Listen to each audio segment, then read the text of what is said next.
shrimp keeping might seem like kind of a quirky niche in the aquarium hobby, especially if you've never dipped your toes in. I mean, people can understand fish keeping. They're like, fish? Gorgeous, looks fantastic, love the way the light shines off their scales, beautiful. But if I tell people I'm into shrimp keeping, I get like some raised eyebrows and they're like, aren't those just aquatic bugs? And yes, it's true, shrimp are bugs, but if you're a person who's curious and you love animals, then shrimp are fascinating. It's a gateway to a much greater understanding of what an aquarium is, what an ecosystem is, whether that's aquatic or terrestrial, so everything around you. And it may even make you a better person. I know that's a bold statement, but join me as we take a deep dive into the world of shrimp keeping and discover how these tiny creatures can dramatically transform your skills and perspective, regardless of whether you're an experienced fish keeper or you've never kept a tank in your life. Let's get started. The first thing, and frankly the most boring, is that shrimp eat algae. That's kind of what they're advertised to do and what gets people into shrimp keeping initially. Shrimp come in, they clean up the imbalance in your tank, and which there's always going to be one. There's always going to be at least some small imbalance of light and nutrients that some kind of algae is going to take advantage of. And that's where shrimp come in. Amanos are your best option if you're looking for an algae eater, but all other shrimp species play a part in reducing that imbalance in your tank and limiting your algae growth.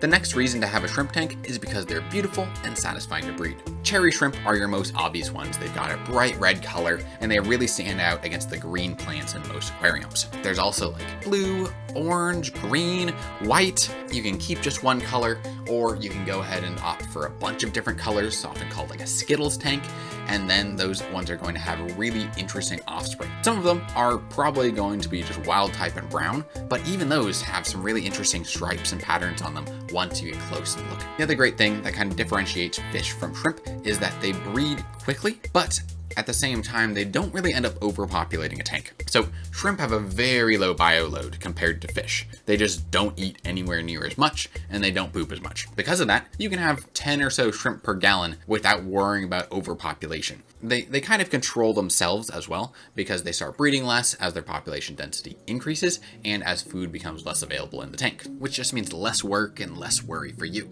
The great thing is that you can put 10 shrimp in a tank and then 3 months later, come back and there are hundreds. But that can only happen if you set up the tank properly. And that's another reason why shrimp are different from fish. So for fish, you often really only need to worry about pH and then your ammonia, nitrates level. But shrimp have two other key parameters that are called GH and KH that a lot of fish keepers don't necessarily know about. The funny thing is that those are also important for fish keeping, but they're less likely to be a problem. By understanding more about these factors, we actually can create a better ecosystem, especially understanding KH, how it keeps the pH more stable.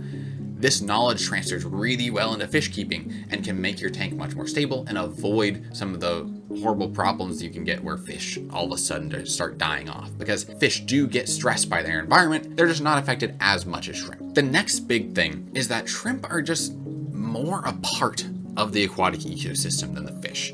And I say that because what a tank often looks like is going to be substrate and some plants, and then they add fish a week later. And that's fine, but a solid food web can't develop when you just have plants and fish in a tank. There's a huge gap there of what fish can be eating. This is in contrast to a shrimp tank, where you're putting in your plants, you're cycling it, and then you're letting it mature. Actually, you're developing a stronger ecosystem. And that means allowing some of the microorganisms to develop. And then after those are developed, you're adding in your shrimp.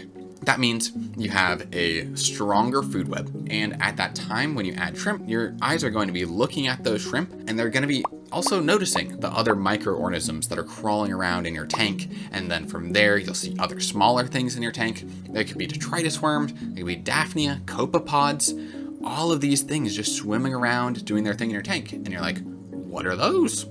I'm going to let you research that because that's part of the fun of this is starting to learn like what these organisms do, how they play a role in your ecosystem, how they play a role in your shrimp's diet. And so keeping shrimp just causes you to notice a few more details than I think you otherwise would if you're just looking up at like the higher levels of your tank where the fish are swimming. In trying to set up an ecosystem that has good bacteria, good microorganisms, good plant growth, all of that ends up teaching you a lot more about what goes into an ecosystem as a whole. For example, ecosystems do much better when they have rooted plants in them. This really helps with substrate health because the plants dig in and create oxygen-rich pockets that beneficial bacteria grow in, which then creates more diversity in your aquarium, which supports more life and creates more stability that your shrimp and fish, whatever organisms you have in your tank, are going to benefit from. Again, I'd argue that shrimp, because they are somewhat more dependent on their environment, just lead to thinking a little bit more about it and coming to appreciate how everything plays a part. Like, so many people just consider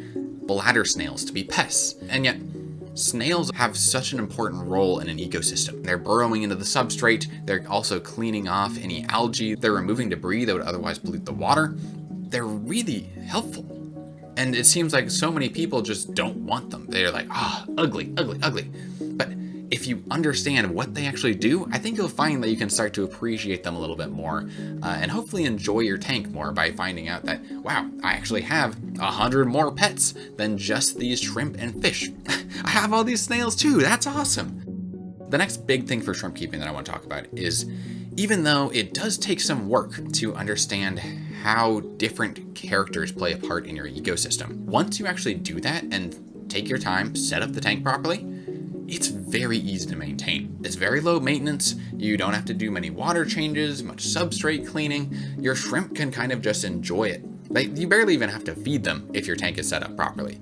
All of the food comes naturally from the environment. They're eating the microorganisms and the algae, the biofilm. All of that sustains them. It's very hands-off. You can kind of just sit back, relax, and enjoy it. This is actually somewhat supported by research, as some studies have shown that keeping an aquarium can improve mood, pain, and even body weight. Therefore, aquariums make you a happier, less stressed person, and I'd argue shrimp tanks especially so, since they require so little work for a gratifying experience. If you are looking to create a really low maintenance tank, then check out this video here where I provide some tips on that. The next reason why I love shrimp and why I think anyone who's really curious would enjoy shrimp keeping is because they're so unique. I mean, with fish, you see the outside. You see the scales, the fins, the eyes. They look cool. No doubt about it, there's some gorgeous fish out there. Shrimp though, I mean, you can see their outsides. Their outsides look fantastic. They've got beautiful colors, beautiful shells, really interesting patterns, but you can also often see their insides. You can see their mouth parts kind of moving behind the shell. You can see their digestive system, you can see their ovaries. It's fascinating to see where they are in the breeding process and see their eggs developing. It's just really cool to see. Admittedly, they do have lots of legs and appendages. They are bug-like. I mean, I understand. I was a little hesitant to get into shrimp keeping too because of this, but I don't know. Something about the fact that they're very colorful, they're in their aquatic environment, and you can just see that they're very peaceful. They're relaxed, they're just eating, they're just hanging out. You'll be very comfortable with them in no time. They also have some really cool behaviors. I mean, oftentimes they are just kind of sitting around eating. But whenever you put food in the tank, there can be a feeding frenzy. The shrimp just going everywhere, trying to get this food, pulling food from each other. And so it's a lot of fun to watch. They can also do something when mating. So a female releases this chemical that attracts males. At least in our tanks, the pheromone goes everywhere because of the filter. Suddenly your tank just becomes really active. You're like, ooh, there's some of those about to breed. Let's see what's going on. It's just really cool. The last thing I'm gonna say is that I've said that shrimp are they can be relaxing, they're peaceful, but they also do have their fun, goofy moments. At least some are going to be active at any one time. There's always something going on. So I'm gonna leave you with a few of these clips. Don't let me into my zone. Don't let me into my zone. Hey, get out of my zone! Oh my, don't let me into my zone. Don't let me into my zone. I'm going over here. Oh, I'm going over here now. Yoink! Run for it, Ronald! He's got the turkey baster! Just sitting here enjoying a meal peacefully. Hey, wait, Penelope! Get out of here! This is my food. What are you doing? I just want to bite. Hey, come, fight me. I don't even want that food anymore. Get out. Now it's touched your hands. Get out of here. God. You know what? I don't want yours either. I'm leaving. I'm gonna go grab my own food. Wait a second. That piece looks way better than what I had before. Hey, go back to your own food. That. What the heck? No. Get your rubby claws off my food. I don't even want it anymore. Just a little more. Just a little. The perfect spot for. Hey, wait, what the heck are you doing here? Just stop being difficult. No. Just sign the papers. No, you can't make me. And you wonder why we're getting a divorce. Unbelievable. Ha ha ha! It's mine! All mine! Oh. Oops. Hey, come on. My grandma needs this to recover from her surgery. Come on, please. Please let me. I just need. What a sucker. Shrimp don't have familial ties.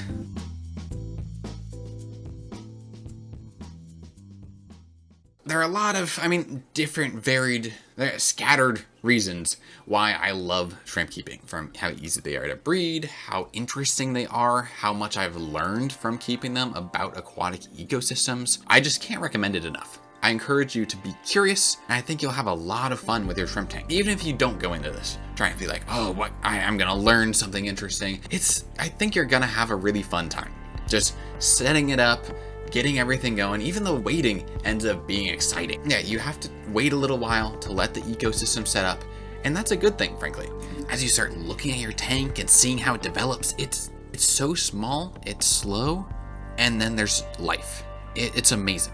You are going to feel a much greater reward when you do finally put your shrimp in, get to see them happy, eating, just tap dancing along in your tank.